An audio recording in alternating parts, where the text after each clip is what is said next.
Sinagot ni Pangulong Ferdinand Marcos Jr. ang panibagong paratang ni dating Pangulong Rodrigo Duterte na pasyal ng pasyal lamang ito sa ibang bansa. Sa kanyang press briefing sa Germany, ipinakita pa ng Pangulo ang papel na naglalaman ng mga schedule at binigyan diin na hindi siya namamasyal. Ito yung schedule ko. Saan yung pasyal?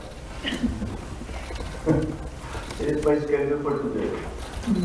Where's the paseo? Wala. Yung kasama ko dito sa mga dito big pasya. Even in the places that I know where I spend a lot of time with, hindi ko napupuntahan yung mga dati kong pinupuntahan because we're here to do this. Ukol naman sa paratang na isinusulong ni PBBM ang charter change dahil sa term extension, sagot ni Pangulong Marcos. Confused kasi ako sa TTRRB kung bakit yung papalit-palit eh. So I'll have to examine it further, read it kasi very quick ko lang na narinig ang balita at kanyang mga remarks. So, tignan ko muna kung ano ba talaga yung sinabi niya para maintindihan ko tayo. Sa gitna ng kritisismo, binigyang diin ni Pangulong Marcos na hindi siya namemersonal.